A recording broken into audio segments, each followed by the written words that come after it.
MadMax Plotter. This is not the one in the Chia GUI, rather it is the standalone one. So to use MadMax, we do need to have a Notepad program, and what I mean by that is on Windows there is a program called Notepad here, which I'm not too big of a fan of. I use Notepad++, and I personally just find it a lot better and more usable. So I will show you the link here. So if we open up Chrome, we can type in download Notepad and then ++ right here on the top one, notepad++.org. We can use any of these really, so I'm just going to click this one, and over here we have the 32-bit, we have the ARM64 down there, and then there's even some portable versions here. I just download this one here, and this one just works absolutely fine. And since I have it, I'm not actually gonna download that again. But the next thing, once we have the Notepad, is getting MadMax program itself. So if we press the new tab here, we can search Google here, MadMax download, and then GitHub. And it's gonna be this top one here with numbers.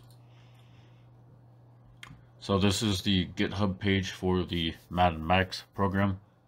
And if we go down, this here is also going to be in the README file when we download it. But these are going to be these variables that we have to play with and mess around with. And there is quite a bit, which makes this a really neat plotting option, because you can specifically customize this here to the availability of your personal computer. There's also a support page here. I have actually donated a little bit because I really appreciate this program. And what we're going to go ahead and do is we will download it here. So we're going to go to Chia Plotter right down here under packages. And then from here, we're going to go ahead and look for the link. So right here, install Windows, click right here and right there. So we're going to go ahead and download this one.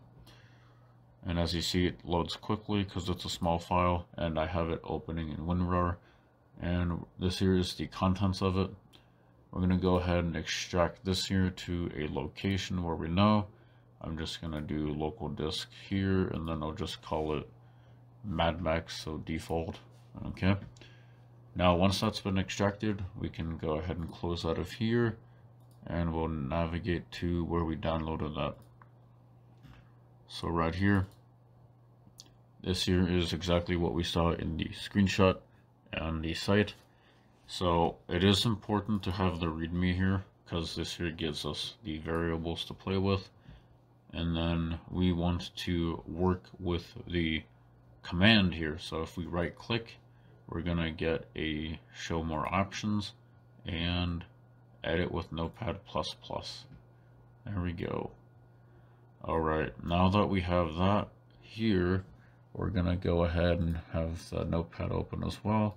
And I don't need that much, so we'll go ahead and do that. And let's zoom out just a bit.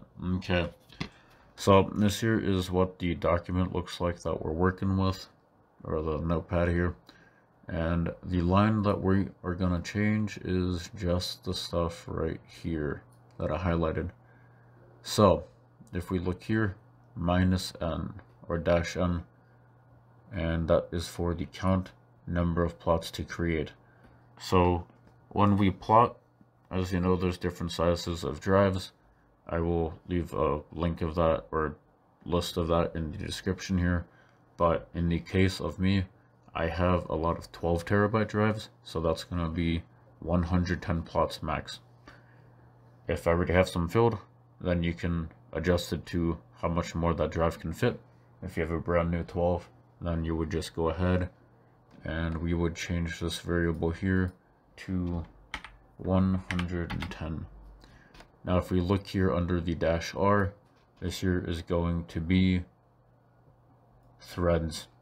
It is important here not to over push your threads, because we do have to have some stuff available for resources here, like the operating system and some stuff that might be running in the background. So if we have 4 threads that's dual core there. We don't want to use all 4 threads. We would rather want to use 2, maybe even 3, depending if you have stuff running in the background. And in my case, I have a Ryzen 5900X, so that's 12 cores, 24 threads. I usually put like 20 there. Sometimes if I do some stuff in the background, I do drop that to 19 though. The next segment here, the -U, this is going to be buckets. We don't really mess with this one here. Depending on your system, you might be able to drop it to 128 and you may get better results, but that's the beauty of the MadMax Plotter. You can adjust it whenever if needed. And the next item here on the list is the -T. So if we go here, temporary directory, and here it is important, needs about 220 gigabytes. So we have to have enough room, because as you guys know in an earlier video, 101 gig plot is the final size. It needs over 220 to get that created. So here we would just pick the drive. So this here is going to be the plotting one. You can have a normal SATA SSD here. You can even have an M.2 in here. And you would just type in whatever drive it is. And if you have it inside of a folder, you would change this here to like the folder name. So we'll just type in like plots. Or if you just have it on the drive itself, you just click back here, get rid of that, and you have it going straight to the D drive. Now for the next part here, we have the -D, which is final directory. This here is where the plot is going to be housed at the end. So for instance, an external drive, or we have an internal drive that we talked about, you would just go ahead and do the same thing. If it's in a folder, you'd rename that to whatever it is. If you have it in just the drive itself, get rid of that, and then it's gonna get straight sent to that drive there. The pool key is what you would need to put in if you want to go pooling, as well as a farmer key. Those can actually be found in the command line interface, which I have made a video about, or how to find it inside of the GUI itself. And you would go ahead and copy and paste those into there.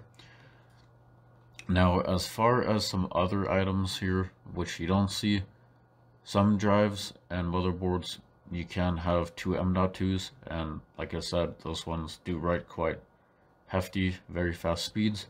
You can actually switch it up, and rather than one drive just taking all the force, all the plotting, wearing it down really fast, you can switch between 2. One of the drives will take a little bit more abuse than the other one, but you can get quite a bit faster times with it. So if you have 2 drives, then what you would do is you would just simply do the space here, and then you do -2, because right here, -2 temporary directory, and this here is where you can assign a RAM disk if you have 128 gigs of RAM.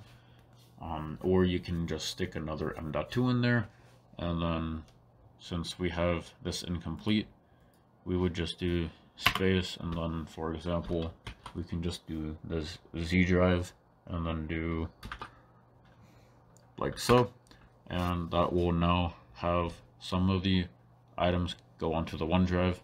The first one will take the most abuse, the second one will take less abuse here. And then another really nice one from this list is the wait for copy, and you can put this in any order, it doesn't even have to matter.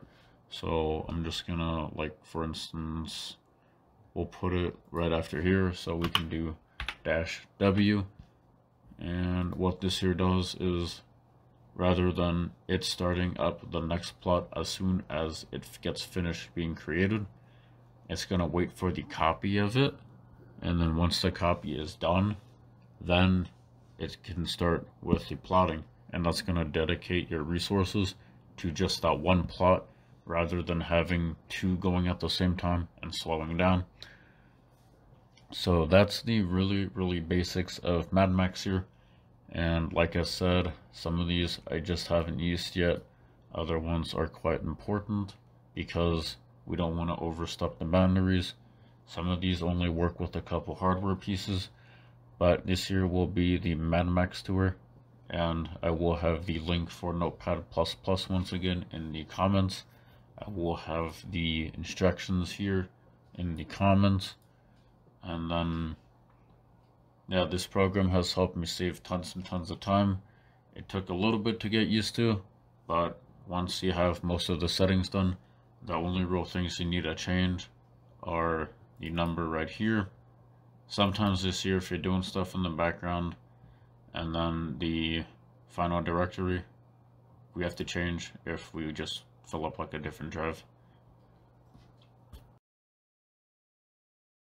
Alright, once we have done putting in what you need to for the Notepad script here, we would just simply hit save over here, and then if we go back to the spot where you downloaded MadMax, you would click on the plot with log, and you will see something like this pop up. So just to give you like a rundown, if it's the first one here, it's going to say crafting 1 out of, and then that number there is going to be the one you selected, how many threads you're using, buckets, and then if you put in these infos right here, it will list them out. Now if you have one directory for the plotting, you will just have one here. I have 2, so that's why I have 2 there, both drives. And then it gives you the plot name, and then it breaks down here what phase are, and then the time. So phase 1, 906 seconds, phase 2, 426, phase 3, looks like it was 554, and then the writing phase 84.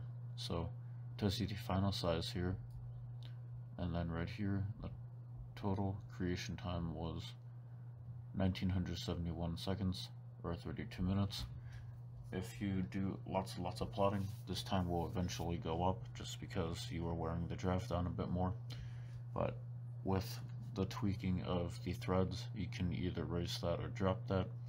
And then like I said, you just don't want to go too far overboard on the threads that are available. Other than that, you should be absolutely golden. And then the last part here is the final directory.